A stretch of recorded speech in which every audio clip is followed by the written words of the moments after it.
This program is brought to you by generous donations from the community and sponsored by Stifel Financial.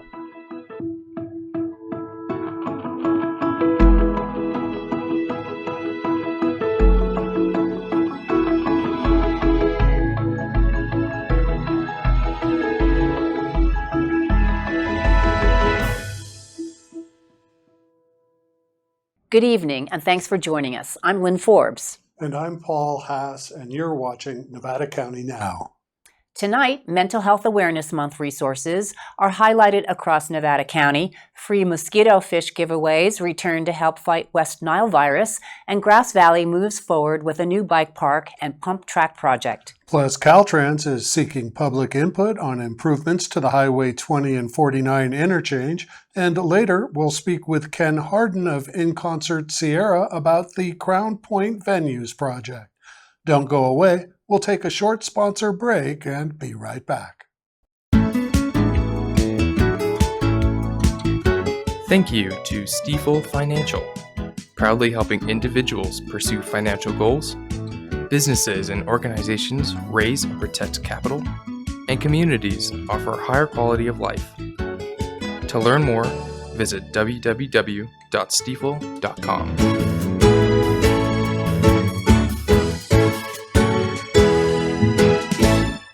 May is Mental Health Awareness Month, a time focused on raising awareness, reducing stigma, and encouraging people to seek support when needed. It's also a reminder to check in on friends, family members, and neighbors and coworkers who may be struggling. Here in Nevada County, local resources are available through Nevada County Behavioral Health, including adult mental health programs, crisis care services, and substance use support. Residents can also access help through the county's 24-hour crisis line at 530-265-5811 or by calling or texting 988 for the National Suicide and Crisis Lifeline. Local nonprofit, the National Alliance on Mental Illness Nevada County, or NAMI, continues to offer support groups, education, and resources for individuals and families across the community throughout the month of May and beyond. Visit NAMI Nevada County at naminevadacounty.org. And Nevada County Environmental Health is hosting a series of free mosquito fish giveaways beginning May 14th to help residents reduce mosquitoes and the risk of West Nile virus. The fish naturally eat mosquito larvae in standing water and provide a chemical-free form of mosquito control.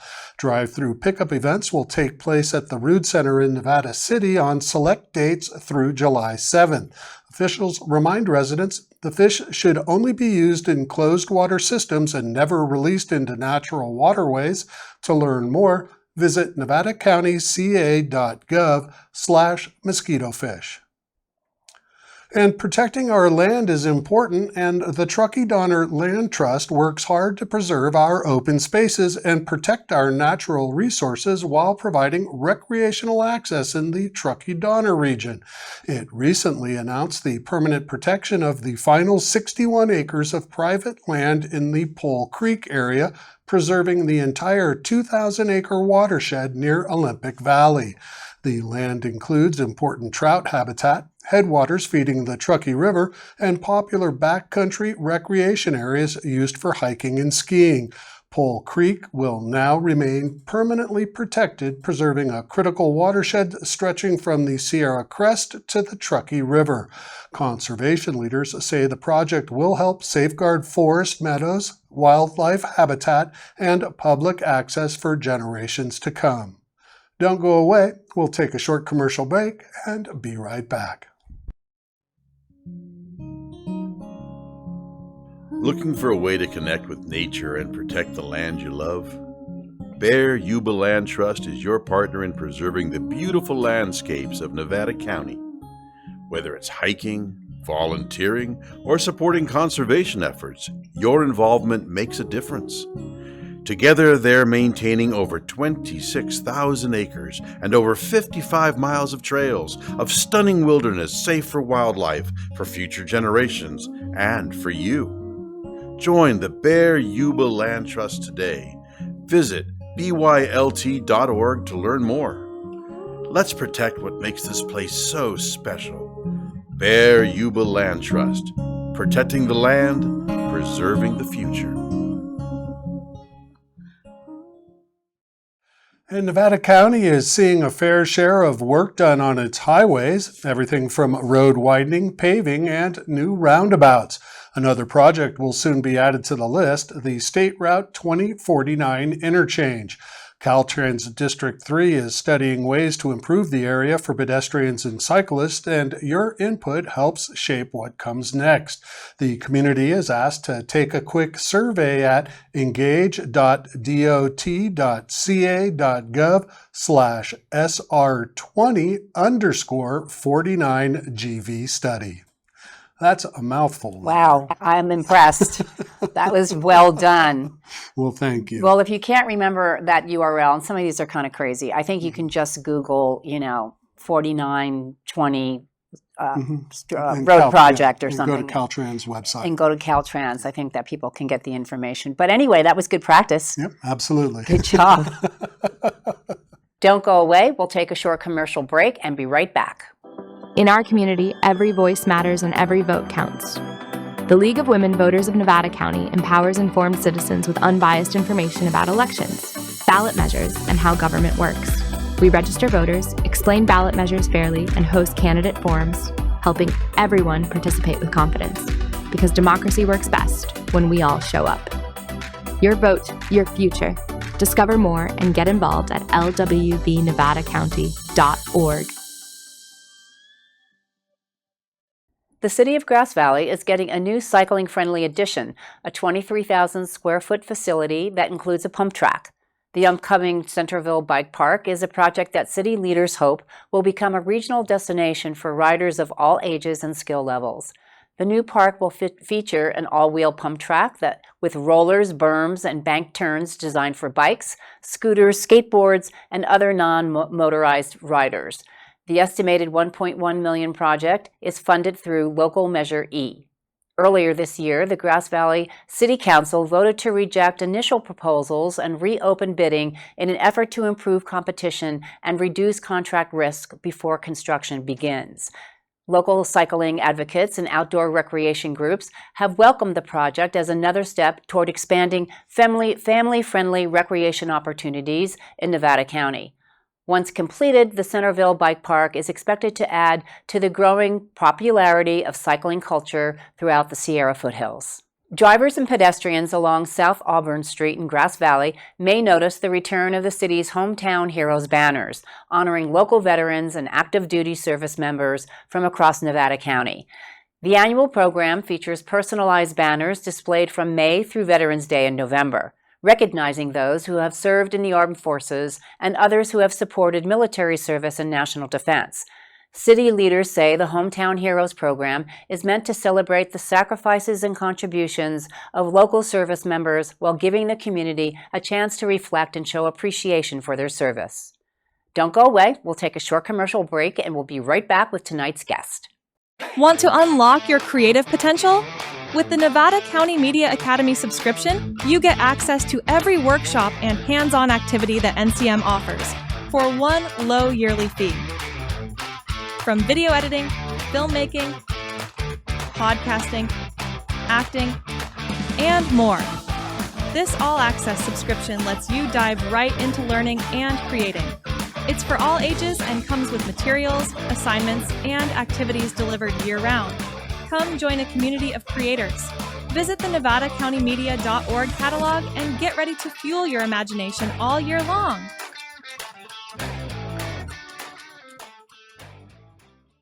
Joining us today is Ken Hardin of InConcert Sierra. InConcert Sierra has spent years bringing world-class music and performing arts experiences to Nevada County while supporting arts education and cultural programs throughout the community. Ken joins us to discuss the Crown Point Venues project in Grass Valley, a proposed performing arts and community venue designed to expand opportunities for concerts, theater, events, and local gatherings in the region. Welcome, Ken. It's great to have you here. Thank you very much. Thanks for having me. So I know that InConcert is centered on classical music, and you have some other, types of music. But in your spare time, do you listen to AC/DC, or what other kind of music do you like to listen to? That's an interesting question. Okay. That people often ask. Oh, they do. I'm sorry. And no, it's fine. The honest answer is that I actually don't listen to music just to listen very much. If I do, I listen to jazz often. Okay. I listen A close cousin. Okay. Okay, Yeah. It's we were in the classical music world. We really think of jazz as kind of a very close next door neighbor to classical music. So, and then actually, I also listen to older rock and roll, 70s, 80s, that kind of thing. When you were a wee tyke. When I was a wee tyke. Yes, indeed. yes, I get it. And so often, often on a road trip or something, I'll pass the time by listening to Joe Walsh or whatever. So I have pretty broad tastes in music. Good. I love Broadway also. But the reason that I typically don't listen to music much is that it's hard for me to turn off the analytical side of my brain. And so when I'm listening to music, which I do a lot at work, I'm constantly analyzing what's going on. You're working. When I'm conducting, I'm listening for balance and what I need to do to address rhythmic integrity in the music, and all those things that are really conscious parts of a musician's brain and have to be. And because we practice doing that so much, it's hard to turn it off. And so when I'm listening to music and that's going on, it's not really relaxing and just enjoyment. Yes. I enjoy my job a lot. Yes. But it's not exactly relaxing. Yeah, you need a change. So I get that. I'm a journalist. I do the same thing. To like quiet. Yeah. Much of the time. Yeah. And I listen to music a fair amount when if I'm listening to an artist that's submitted that wants to come and perform on our series. I'll listen to that, but then again, I'm analyzing to see if they meet the standard that I hold for. That's so interesting. Series. Yeah, so, Joe Walsh. Wow. Okay. Yeah. Okay. Yeah. I love Joe Walsh. I know. Yeah. Wow. And there are a whole bunch that I love. I love Beatles, the later Beatles particularly, when their music really got much more interesting and complex. And more involved instead of the three note wonder that I still love. I want to hold your hand. Who doesn't? Right? Who doesn't? That's so fun. Yeah. Well, we'd love to hear more about. I know you probably are always asked how's the fundraising going, because the project, for people who don't know. And I don't know how anyone could not know, because you guys are so embedded and ubiquitous in the community, which is wonderful. Right. It is wonderful, and we have people just out of the blue ask us, seemingly somehow connect us with it, even though we don't necessarily know who they are. Right. When I say we, I mean Julie and I. You and your wife Julie, who's your partner in the business, and the center of this the lead, the center, the heartbeat of this project, which is ambitious. I mean, it is. I use the word audacious. Audacious. It's a little bit beyond ambitious. Yeah. Does it ever terrify you? Sure. Yeah. I think all of us that are involved in it deeply. Terrified might be a little bit of a strong word, but it definitely keeps us all awake at night occasionally. Sure, of course. How could it not? Yeah. I know what it's like to feel so deeply about something and just want to lift it up with your will. Right. And make it and that's what it kind of feels like sometimes. Yes. Unfortunately, there are a lot of people imposing their will on this beast. An impressive group. You have a wonderful board. I know several members on there, so hardworking and so passionate and sincere, authentic about the work. So that's that makes a big difference when it comes across to the average person. Do you know what I mean? It translates. I think it gives the community a lot of confidence to see the commitment and the level of understanding that the board has and all the people around us that have of the magnitude of what we're doing. Yeah, most impressive. Yeah. So how's the So fundraising going? back to the question, yes. How's it going? So the fundraising has gone really well, and it continues to go well.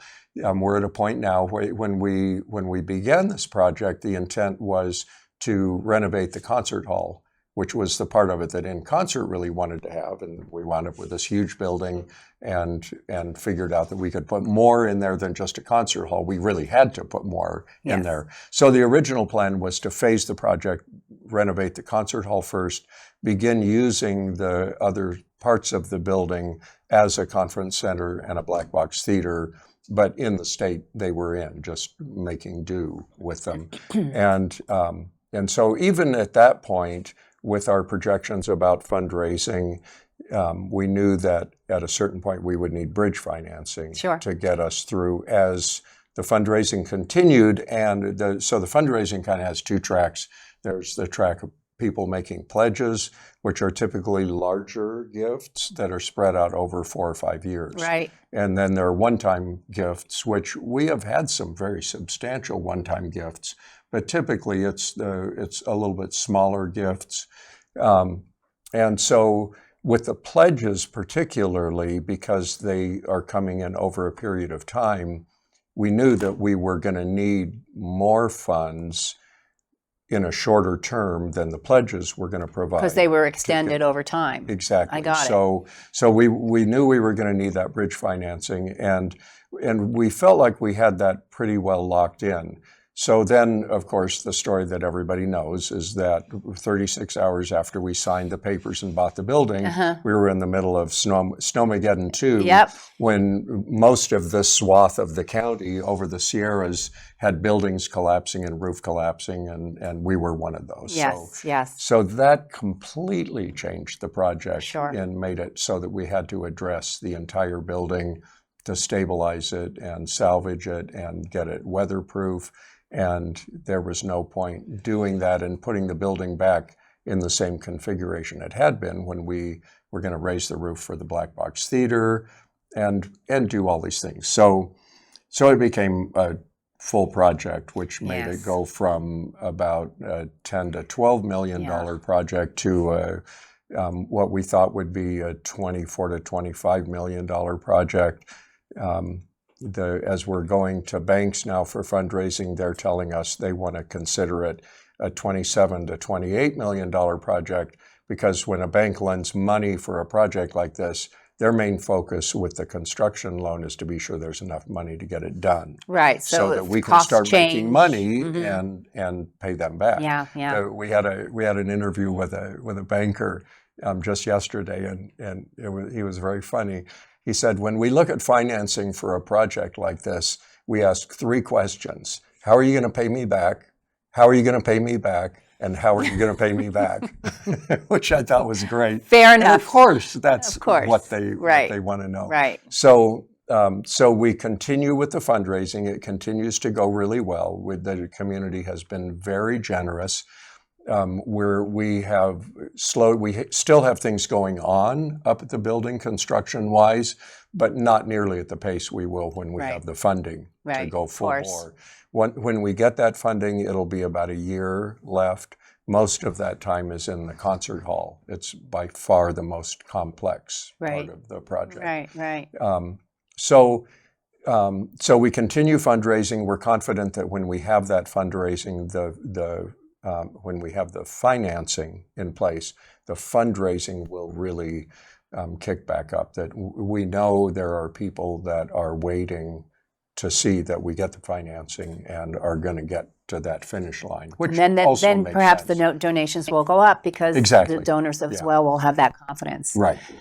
Oh gosh, we're very so it's kind of complicated. It's an awkward catch-22. Yes, to be in, and it's a frustrating moment. Those are the sleepless nights moments that happen for all of us. But we're confident that we will get there. There's so much momentum. What we've done so far already, everyone said was impossible when we started in. We've raised over $12 million in the community, and we had a grant from the state of California. that we've mostly spent. They hold back a little bit until we get our occupancy permit. So there's about 20% that we'll collect at the very end. And then we had insurance money from the roof collapse. So we have put about $15 million into the building already. And, and we've gone to, we went to the banks initially with a $10.25 million ask, and that's where what I was saying before they came. We've talked to several banks. They've all come back and said your ask needs to be at about $12 million. Right. Just not that you have to spend all that money. We just want to know that there's enough money approved up front that will absolutely. They want a big cushion. So they know we can get there, which totally makes sense. It's business. Okay, so good luck with that, and tell us. That's a big question. Sorry, that was a very long. No, answer. but that really was a great synopsis. So tell us about the new season. What's going on? The new season for InConcert Sierra. Our season runs from September through May. And in September of 2026, the first concert of our season, we typically start with an orchestra concert. I'm purposely waiting until we get in the new hall to put our orchestra together again and perform in there because I can't bring myself to do it elsewhere. I know. So in September we're going to have a new a cappella vocal ensemble, a mixed ensemble, so it's men's and women's voices, and the name of the group is Aeternum. It's the Latin word for eternity. And they are a composite group. It's a larger group than most of the a cappella vocal groups, which typically are 6 to 10 voices, something like that. So this is more 18 to 20 voices. And they're drawn from all of the really well-known smaller a cappella vocal groups around the globe, like Voces 8, the Tallis Scholars, Chanticleer, which is right here in San Francisco in our backyard. Groups like that. And that sounds fantastic. If I can take a minute, I have a fun story about that. So we've had Cantus is one of the vocal groups we've had. We've had Voces 8. They were here not last Christmas, but the Christmas they're before. Fantastic. They were just amazing. Yes. I'm glad you know of them. And just lots of those groups over the years. So one of the singers in this new group, Aeternum, was part of the group that sang with Voces 8 when they were here about a year and a half ago. And when they were putting this new group together and she was invited to be one of the people joining it, she told the artistic director that she thought that they should get in touch with InConcert Sierra up in the foothills here. And they're kind of focusing their headquarters is around Napa in California, even though they're drawing singers from all over the world. Not a bad place to gather. Exactly. Right. So the young man who is the artistic director reached out to me, told me about it, and that they would love to get a booking up here in their first season if it was possible, and invited us to their first concert, which was last September.